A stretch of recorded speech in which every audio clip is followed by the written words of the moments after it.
Good day. Today is December 6, 2023. I'm Derek Fildebrandt, publisher of the Western Standard, and you're watching The Pipeline.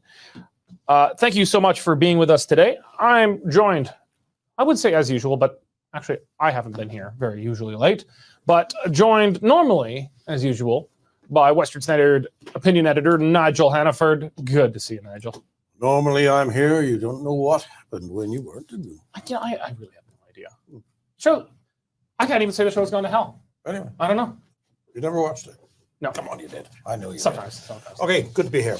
Also got our usual as well, Western Standard Alberta columnist Cory Morgan.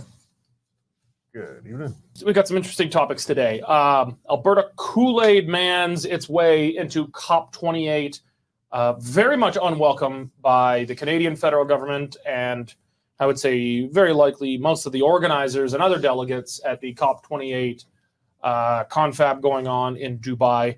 Alberta has just smashed through the wall there to pretty much rain on their parade and say, well, there are responsible oil and gas producers in the world. Alberta is one. You guys should shove it where the oil comes from and let us do our thing.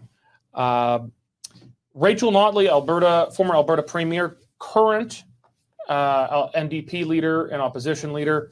It's not official yet, but I think everyone is getting the feeling she's probably headed towards the exit pretty soon here.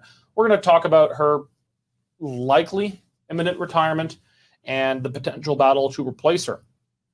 And speaking of retirement, the latest Liberal speaker to take over in the big chair in the House of Commons. Well, he's on death watch, I think, at this point. The last speaker had to step down for inviting a Waffen-SS soldier from the Second World War to be honored in the House of Commons. This speaker engaging in partisan activity and things that is very much not allowed and is frowned upon for someone in the so-called non-partisan role, faces the very real prospect of being essentially impeached in their position and replaced. So we're going to talk about that. Before we get into it, though, I just got to thank my favorite sponsor, the Canadian Shooting Sports Association. I've supported the CSSA for over a decade because they're Canada's leading firearms rights group. The CSSA brings together shooters of all different types in Canada to defend their rights on Parliament Hill, educating the public and working with the politicians to make our laws and regulations at least as least insane as it possibly can be. Without the CSSA, I shudder to think where our right to own firearms in Canada would be today. So if you're not yet a member of the CSSA, go to cssa-cila.org or just Google them as I do and become a member today. It's money very well spent. Oh, yeah. There was exclusive footage of Alberta Premier Danielle Smith entering the COP28 confab in Dubai. I'm going to start with you today. I know we're doing Nigel first and then go back. I'm starting with you. Not very welcome by I think most of the COP28 delegates, activists, and particularly the Canadian federal government, eh? No, I mean, these are anti-oil and gas love-ins. We know that, even though it's being hosted in Dubai, even though they're being unapologetic about their production, having other areas that produce oil and gas dare to come in and try to say we're not as bad as everybody else is making us out to be, not a welcome presence in that crowd. I mean, that's the Greta Thunberg highlight of the year. That's the Stephen Gill Bowl gathering. It's there. Joe Vipond was in there rambling. He's getting stranger. I didn't think it was possible. Yeah. So for Premier Smith to show up, I'm mixed on it. I still don't like us spending that much money sending people over to these things. It sounds like she's got a pretty large delegation with her. I mean, I appreciate her messaging, but I don't know if necessarily we needed to send 100 Albertans over there to speak up for us. I mean, you're speaking to a room of people that hate you anyways. I think that number was a bit misreported. Was it? Okay. There was 100 people going on the Alberta delegation, but roughly 75%, maybe even slightly more, are like they're guys running oil and gas companies or something, and they're going on their own dime. So they're not going on the government dime. It's just part of the delegation. Yeah. Okay. So there's Premier Smith and her husband, although I think he's supposed to be paying his own way, but he's listed on the delegation, so he'll have access and whatnot, but he's paying his own way. There's some government staffers are going who are obviously paid for by government taxpayers, but I think something like 75% of that list, they're delegates, but they're not being paid for by good to taxpayers. Confirm all the same. Yeah, so that's good to know. But 70,000 of them at this thing, it's just insane. I mean, are they going to break the six figures next year? I wouldn't be surprised. So Nigel, I know there's the left has been, for lack of a better term, the left, but there's been a lot of people actually upset in Alberta that this delegation is too big. Although some of that may have just might be because the number got a bit confused. The government list is 100 people, and there's 100 delegates from Alberta, but vast majority are not going. But they tend to be people who never had a problem with the federal government's massive delegation, or if Rachel Notley went to something like this. But it's definitely been fuel on the fire of relations between Alberta and the federal government. Do you think that I don't know, has this perhaps worsened relations between the two because Ottawa sees this as their turf? This is international. Alberta's supposed to stay at home and be quiet. Oh, I don't think you could ever make it any worse than what it was a couple of weeks ago before the conference even started. I mean, clearly there is no meaningful communication. There are, people take the stage and they say the right thing, but they're clearly on a collision course, and they've known they were going to be on a collision course for a very long time. That's why the Sovereignty Act was the first thing that the Premier did when she was, when they opened the session. And if there was any appetite for negotiation and compromise, there have been plenty of meetings and occasions, even phone calls, where this could have been initiated and things put on a different track. Premier Smith has all kinds of political reasons for taking the stance that she's taking, which is not to say that that's the only reason she's doing it. She is a true believer, and I think that she speaks for many in Alberta when she says we have to keep control of our own energy policy. It's ours anyway.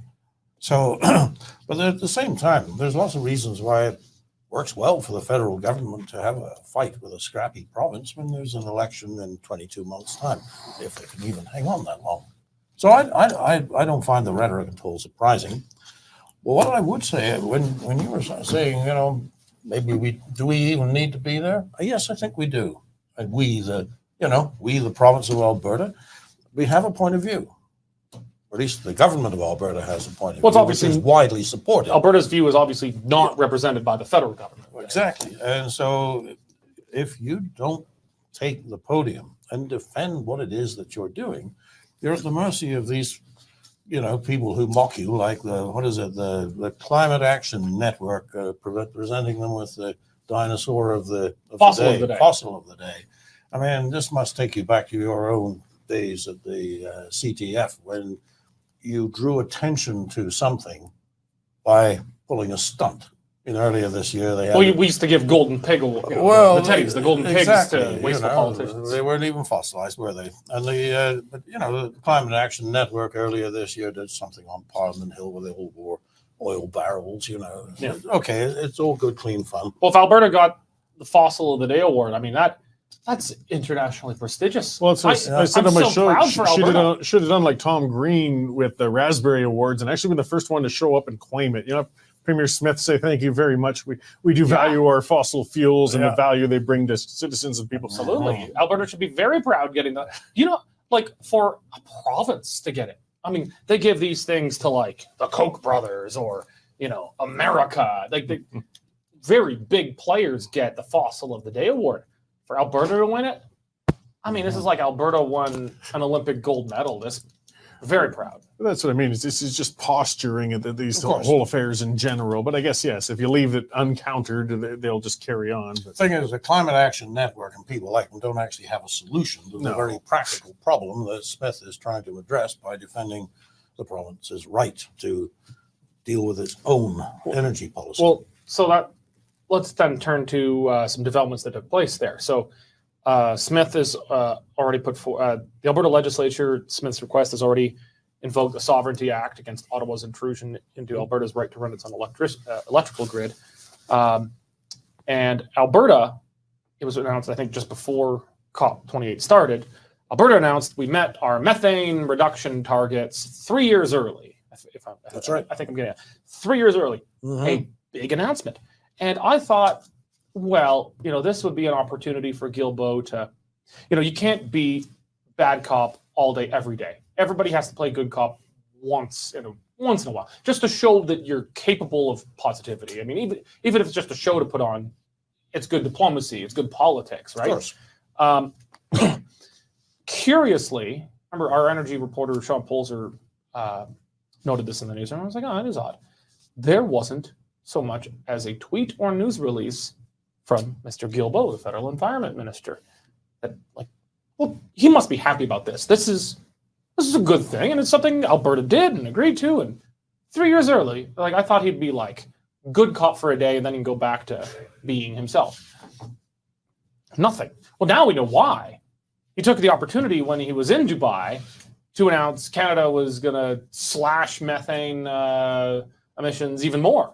And he did it unilaterally without consulting, I don't know about any province, but certainly not the provinces that produce methane, Alberta, Saskatchewan, the major oil and gas producing jurisdictions, which obviously got Smith up against the wall, and she's talking about invoking the Sovereignty Act again right now. Well, it shows the futility of trying to appease these nuts. And you might as well start calling them what they are. I mean, Elizabeth May is saying carbon capture is evil now. She's campaigning against it. So carbon capture is not allowed. Nuclear is not allowed. Damming rivers isn't allowed. We're running out of options. And whenever we do actually comply, as I said, with the emissions reductions, they just move the goalposts. At some point, we got to draw a line. So that's our line. We've had it with you guys. Yeah. A point which she actually made in her response to that. Yeah. I don't know what's Alberta to do this. We meet these methane reduction targets 3 years early. That's pretty aggressive. And I was genuinely wondering, well, why nothing from Guilbeault? Well, we know now he was planning a surprise attack. I don't know what you do. I mean, something like the Sovereignty Act would seem to be the only thing one can do other than submit. Yeah. Well, there's one other option. Well, what? This one I've been proposing for 20 some years now. But, yeah. Okay, well, we're going to start charging Cory for plugging his book on the show. I wasn't to plug the book. I was talking about the option. But I mean, if you do want to poke, if you keep cornering people, then they do start to look to solutions that may seem more radical than otherwise before. He's fomenting more independence attitudes than I've ever been able to in 20 years of effort. Yeah, and it's not just what they're doing, it's the way they're doing it. Because methane, unlike carbon dioxide, is a bad thing.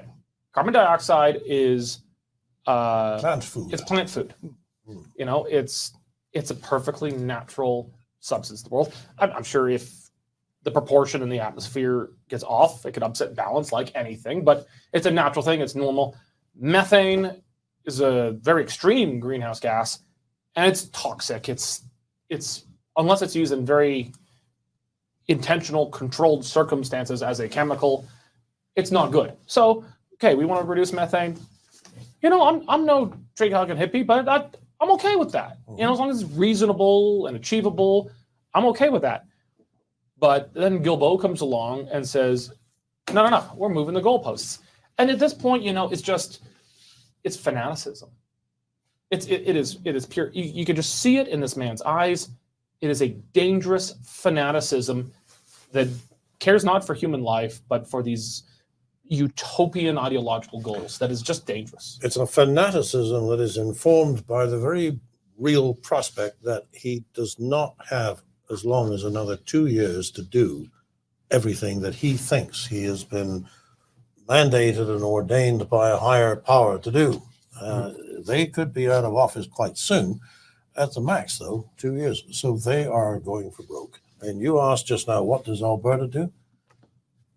A, wait them out. B, because I don't think they're going to still be there in 2 years' time.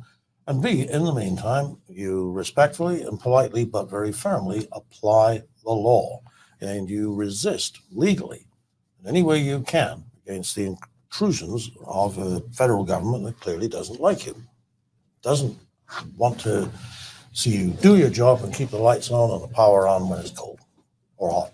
Indeed. Yeah. Oh, they are doing that, and good for them. All right. Well, Rachel Notley, former Alberta Premier and current NDP and opposition leader. You never know. But maybe she'll give it a fourth kick at the can, but appears likely to announce a retirement fairly soon. She's run for Premier in 2015, which she won, 2019, which she lost, and now 2023, which she lost. Mhm. So she's had 3 elections, which is a lot, even if you win them all. But when you've lost 2 out of the back 3 there, it's very rare for a politician ever, at least as a head of government, to run again for a second try after they've lost, especially once they've already been in government, been the premier, been the prime minister. It's very rare in Canadian history. It is almost unheard of in modern Canadian political history. This kind of thing happened, I think the last time it happened federally, Pierre Trudeau did it, and before him, Mackenzie King. And then before him, Sir John MacDonald. So 3 prime ministers in Canadian history, and going back pretty far. The most recent was Pierre Trudeau in 1980. So it's pretty rare. So I think it's highly unlikely that Notley would make a fourth kick at the can after losing 2 already and go for a third potential loss again. Mhm. Her reputation, though, despite losing 2 elections in a row, is still very strong with her party. She's beloved, but I think, talking with New Democrats when I'm in Edmonton, the belief is it's time to go. They love her, so they're not going to push her out violently. It's not going to be a Tom Mulcair kind of coup or a Jason Kenney coup, but it's time to go. Nigel, do you think it's likely Notley's going to retire and that we're going to see it soon? Yes, I do, for all the reasons that you just gave. The problem for the party is that she is still really about the best they've got. I was just looking through the list of sitting MLAs, which is the first place you would look for a new leader. Mhm. And I see a couple. I mean, there's David Eggen. He actually ran for the leadership before, lost to her. He's actually the sort of man you could sit down and have a drink with and not come away feeling like you'd been in a place you shouldn't. Joe Ceci, we know him very well down here in Calgary. David Eggen actually tried to help me not get beaten up by a union mob once.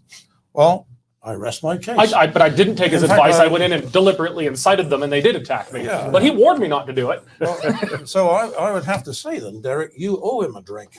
And what a good job. He's the sort of guy you should be able to sit down and have a drink The mob with. did attack me, but I did precisely the opposite of what he told me to do. All right. Largely because he told me not to incite them. So look, that having named those 2 individuals, you very quickly run out of patience with the rest for a whole variety of reasons. And I'm sort of thinking to myself, the NDP, there is a move to rebrand the party because it's certainly the common perception that they're joined at the hip with the federal party, and nobody likes the federal party that's keeping the Liberals in power.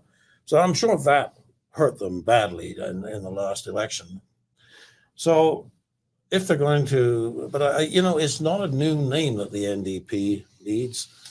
It's just a new leader. And I would say, heaven forbid that I would ever tell the NDP anything that might be helpful in winning the next election, but I would have to say that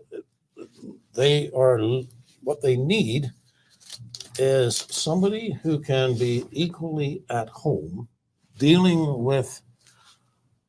Calgary is a business community, right? So you need somebody who, by their dress and appearance and rhetoric and the language they use, doesn't just make people listen politely and then wish them well as they leave. Somebody you can actually engage with. And they still got to be able to deal with the union mob up in Edmonton. So you need that, and you need somebody who can be outward looking and pleasant and actually grow the party. And I'm not sure that that person is presently serving in the legislature. So they're going to have to look outside, I would say. Okay. So we'll turn to successor. You're really anticipating me. You know I was going to get there. You're anticipating me too. You're anticipating the questions too much.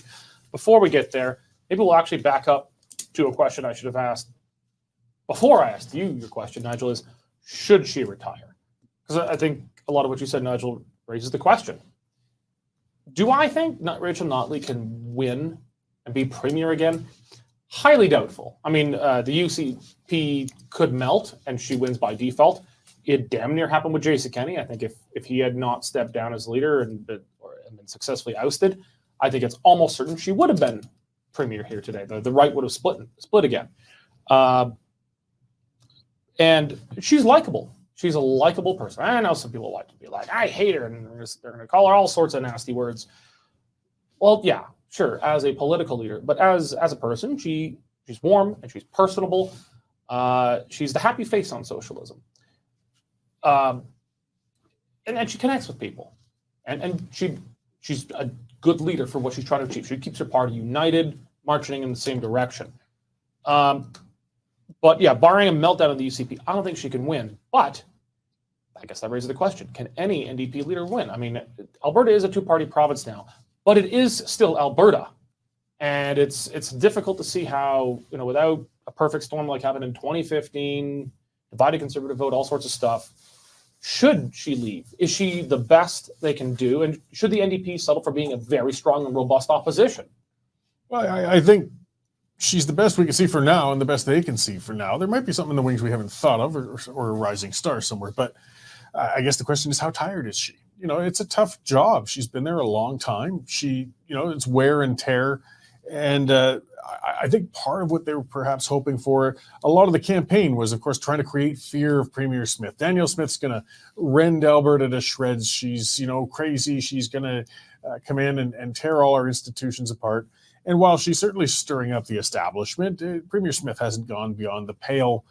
She hasn't torn things to their roots or anything like that. So I think the bureaucrats at AHS might disagree. They'll claim that, but the electorate in general, I don't think they're seeing, the fearsome lunatic that they tried to portray Smith as in the last election. So if Premier Smith even just holds the course for 3 years, it's very, very unlikely that the NDP would disrupt her in a further election. As you said, it's a two-party system, but it is Alberta still. And I think that she would probably still even do better the next time around. So what Notley has to be asking herself is, do I want another 4 years as the leader of the opposition? Perhaps she does, but that's a tough and tiring job. It's not a 4-year commitment. That's a minimum another 4 years, on top of it. If she wants to go, that's an 8-year commitment. Yeah. And I don't know how old she is, and it's not polite to date a lady, but she's not a spring chicken anymore. I believe she's about 60, 61, so not ancient by political measure, but she's been in office for a long time, put in a lot of since 2004 service, and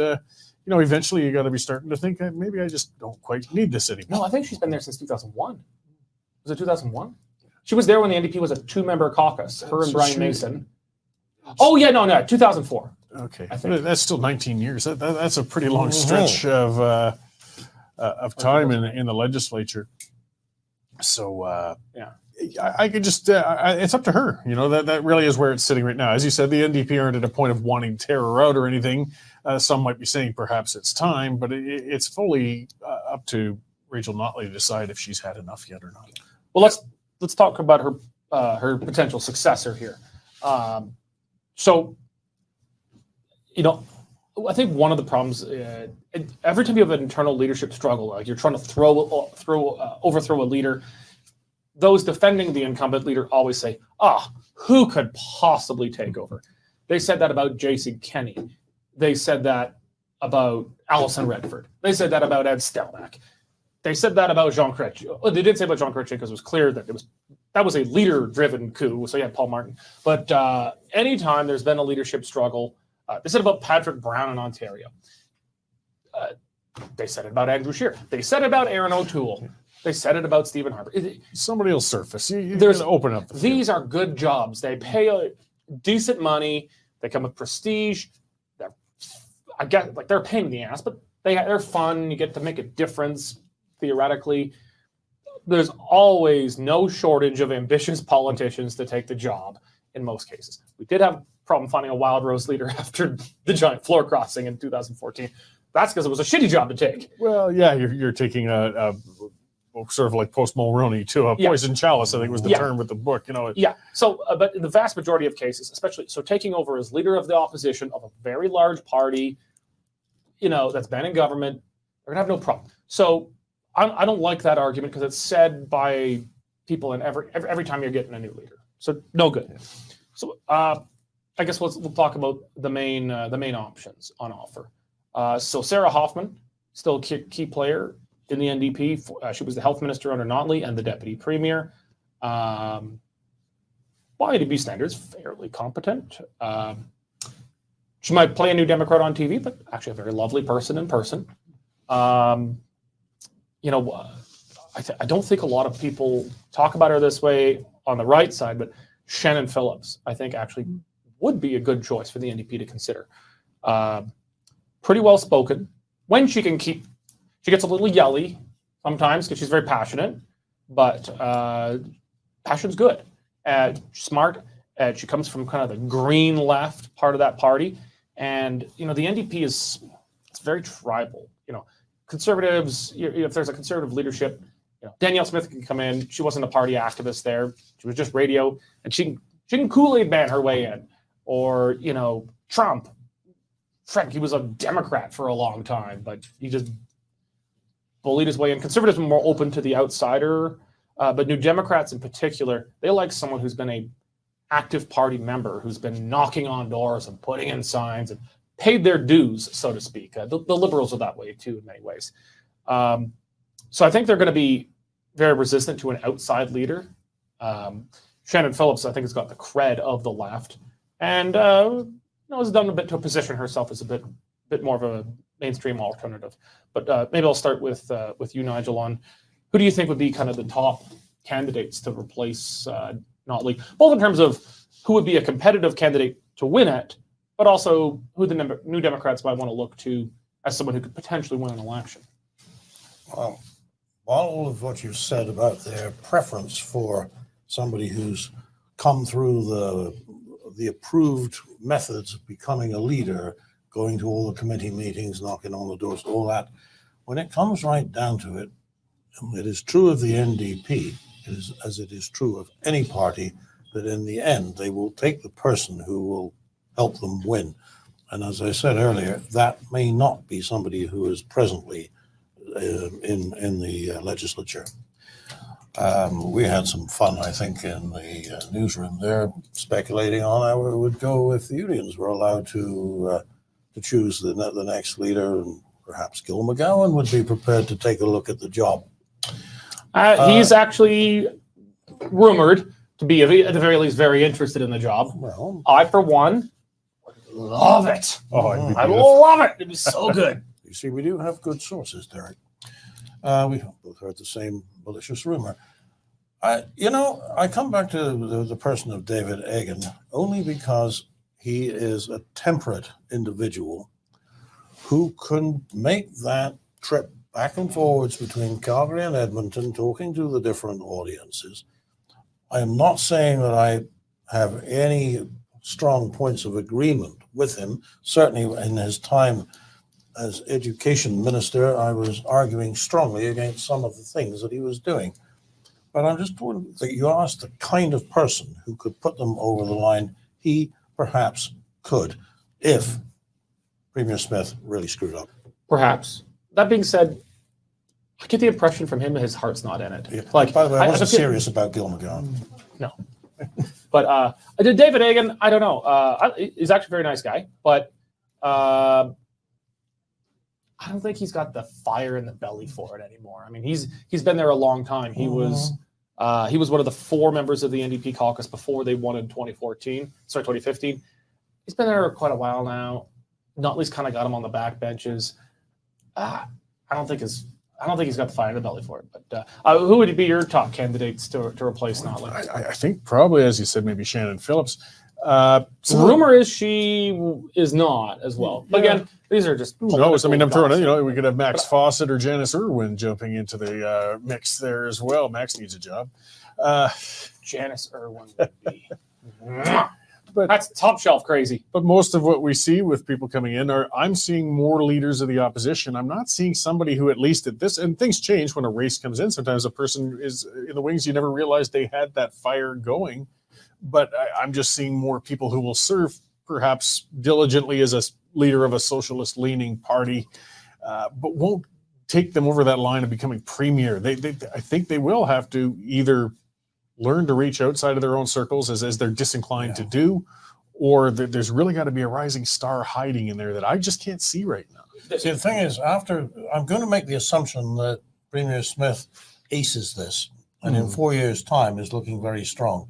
You really don't want anybody coming off the back benches who is going to scare people. So who could they run that wouldn't just make people instinctively back away from the TV screen or the computer screen? For me, if I'm the NDP, my ideal candidate is someone from Calgary, someone who's got some business cred,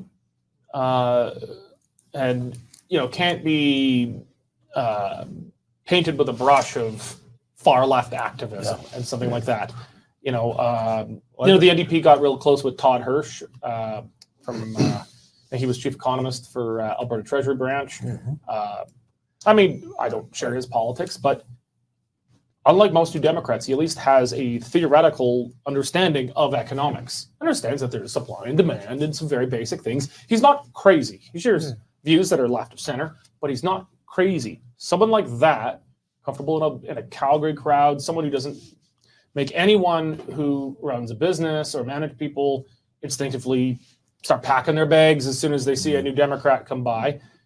That would be good. But I'm not sure New Democrats would go for it. From what I said before, does this person have long-term credit in the party? The NDP do not. They see those people as parachute candidates. They want someone who started as a private before they become a general. It's similar to Ninchi. He could probably pull it off as a progressive, but could be pragmatic enough. But he hasn't come from inside. The union base would not like him because he hasn't paid his dues. Exactly. They would see him as an opportunist coming in. So that's what the NDP kind of has to ask itself. Do we want to remain in opposition, or do we start looking for somebody a little more pragmatic to take us over the line? And I suspect they're going to stick true. They're very union, very tied to their base right now. Notley was an exception, but she also was holding the reins during a particular lining of the stars of a split conservative vote, a very volatile and sour Alberta electorate. As we said, yes, perhaps Premier Smith would pull off something catastrophic in the next 3.5 years, but you can't count on that. Well, do remember that no premier since no conservative premier in Alberta has even finished a term since Klein in 2004. So it is now 19 years. It'll be more than 20 years by the time the next election comes. At this moment, looking at Smith and the government, I say, oh yeah, she's going to finish 4 years and have a great chance at re-election. But remember, at this point, we all said the same thing about Ed Stelmach. We all said the same thing about Alison Redford. We all said the same thing about Jason Kenney. Okay. 1 year in, you knew they were done? You knew they were done after a year into their term? I had my doubts about them before they were even nominated. Me too, but I thought they'd finished the term. I thought they were both bad, Redford in particular, Kenney in particular, but I thought they'd finish a term.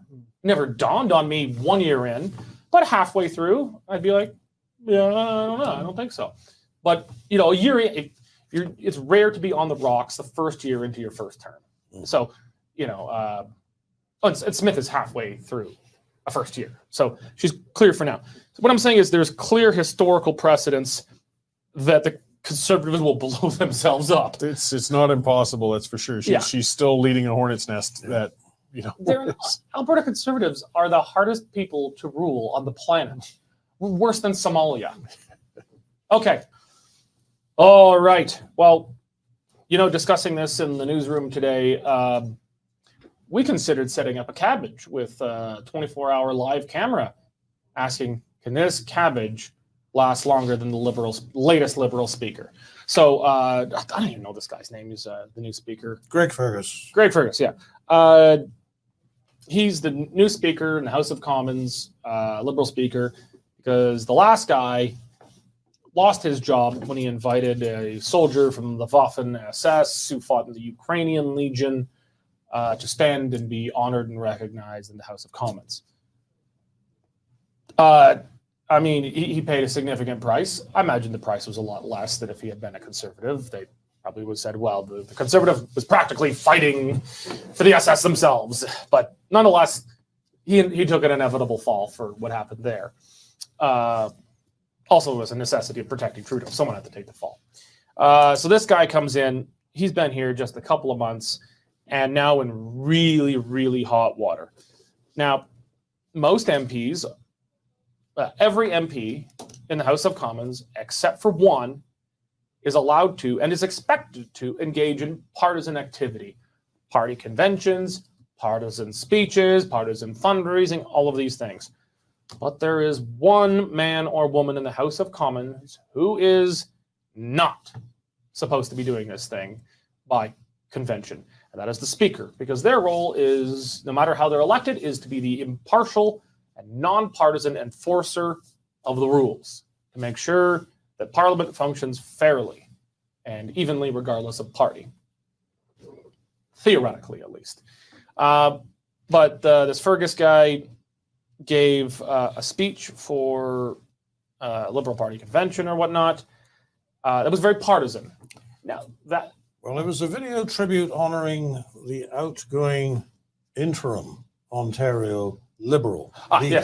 Yes, that was it. Okay, so when there he was in his robes. And he was wearing the regalia of the role, too. It would have been very taboo if he had done it, period.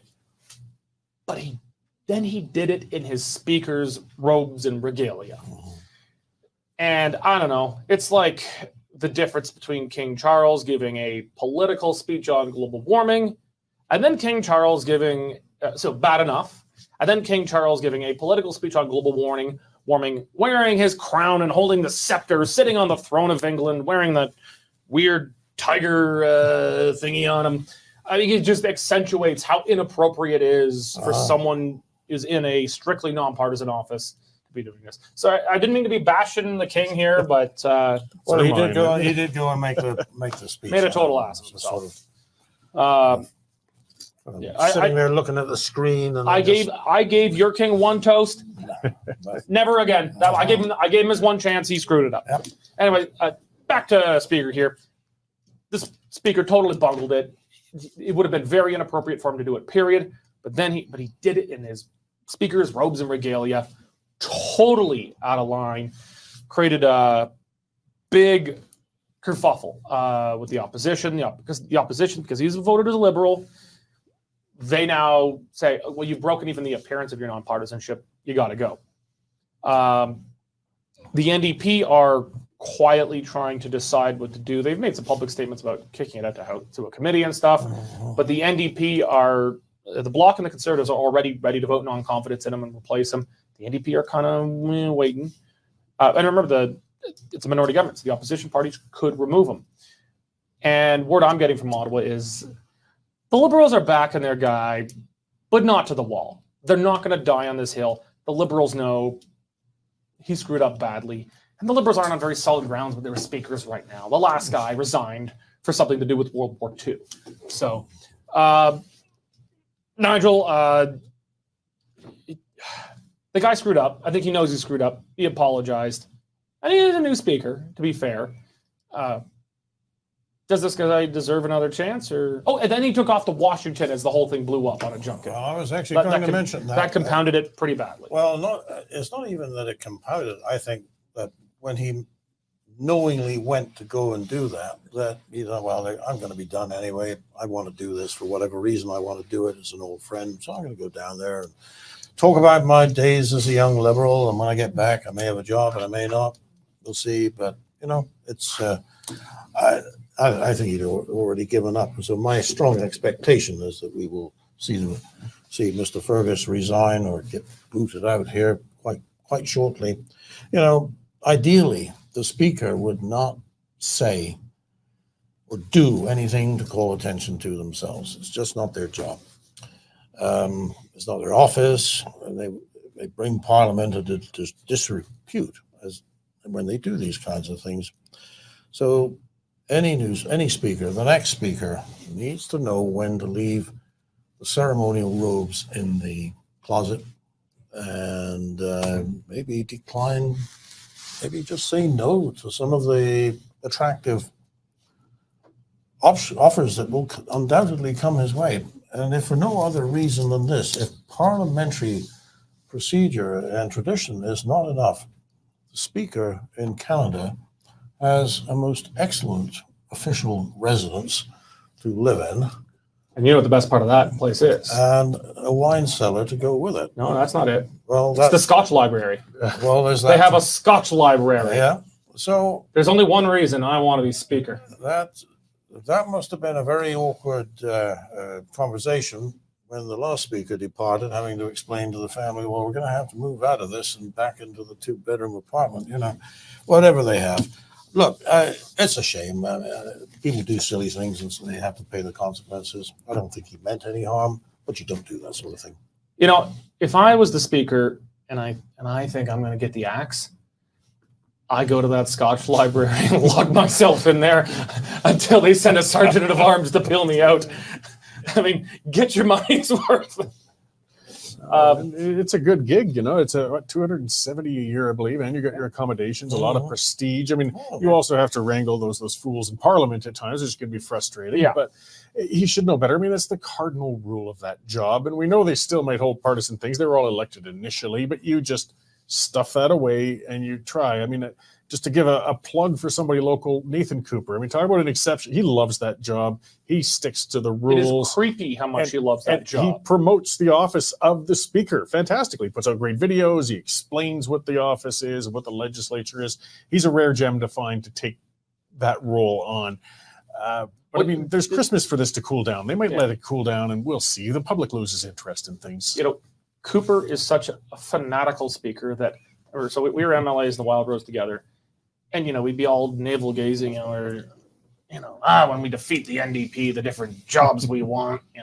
I was finance critic, so I was like finance, and Nixon was like, he was House Leader. He was like, I want to be House Leader in the government, and they're all like, come to, I think we're sitting around beers and go to Cooper.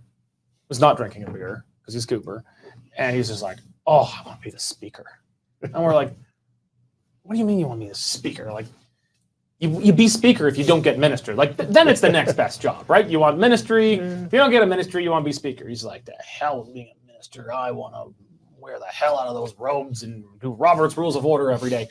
It is absolutely nuts. And so you get a guy like that who's so very serious about the job and understands its role. To the point where it's very rare. It's rare. We could use another one of him in Ottawa. It would do everybody a favor. But where do you find another? This Fergus guy, I don't know how long he's been an MP or 9 weeks. Oh, as an MP, Yeah. He's been a quiet backbencher. Not for too long. But I remember, after the 2015 election, almost the entire legislature turned over. The PCs wiped out. The Wild Rose had wiped itself out with floor crossing. So the Wild Rose came in, won a bunch of seats, but we were almost all new because we replaced floor crossers for the most part. And then there was a small rump of PCs. But the NDP had to have a speaker. They had only had 4 MLAs before that, and they all went to cabinet. So they had to pick a brand new MLA, Bob Warner, and the guy knew nothing. And I was tough on him because I knew more about it from watching the question period on TV once in a while. And so if you don't know the job, you get into a lot of trouble real quick because it's like you're the traffic cop, right? But if you've never driven a car before, you don't know. And you better know the traffic act. Yeah, it's going to go bad. Yeah. And so I don't know how experienced this guy is. If I was the opposition, I'd be going for blood. Part of me thinks, give him a chance, give him one more chance, but put him on, like, pass a vote of censure or something, like spank him hard, but maybe give the guy another chance. I mean, people screw up, and I don't see any malice in it. It was bad. Well, I think you're being excessively generous. Look, Andrew Scheer, who was I'm always accused of that. Yeah, I know. It's the talk of the office. Andrew Scheer was a speaker himself.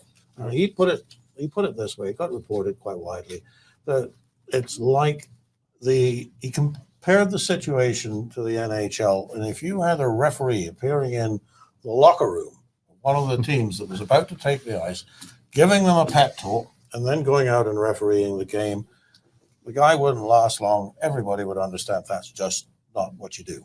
I'm not sure that's a fair equivalent, though, because they're MPs elected with a party. They came from one of the locker rooms first, and then they changed their jerseys. So, it's appearance. It's not like, I'm not sure if they still do this in Britain, but for a long time in Britain, I'm not sure if it's done anymore. Once someone was elected as speaker, they sat as an independent, technically, and the major parties, at least the Conservatives, the Liberals, and Labour, they would agree not even to run candidates against that person. They would just be the speaker, and so they would have no real partisan attachment, and that, I think, had a lot more power. But these guys are elected with parties. They're elected by their parties in split partisan votes 99% of the time. So he already came from the locker room, and he's new. But he is out of the locker room. Yeah, it's a degree of knowing your role. Yeah. It's a mess. Yeah. Guy deserves some punishment. I'm just not sure it's a gallows offense yet, but we'll see. Oh my God! I think we have a Christmas tree that just popped into the newsroom. You do, and that is I courtesy. got this. I donated my own artificial tree to this office last year. I don't know how we got a real tree now. Well, that wasn't in the budget. Probably cut it out from one of the That's buildings. because your intern reporter, Jen Hodson, went out into the countryside of north of Alberta and brought back that tree. Well, it wasn't in the budget. And she's not putting in a chip. Well, So you're fine. there we go. All right. Well, gentlemen, thank you very much. What fun. And thank you all for joining us today on The Pipeline. If you're not yet a member of the Western Standard, make sure you join now. Go to westernstandard.news. You'll get full access to all Western Standard content for $10 a month or $100 a year, and you'll be supporting proudly bailout-free independent media. Thank you very much for joining us today, and God bless. Canadian Shooting Sports Association. Without the CSSA, our gun rights would have been taken long ago. These guys are on the front lines helping to draft smart and intelligent firearms regulations and legislation in Canada, and more importantly, educating the public about how we keep guns out of the hands of the wrong people. To become a member, it's absolutely worth every penny. You can become a Western Standard member for just $10 a month or $99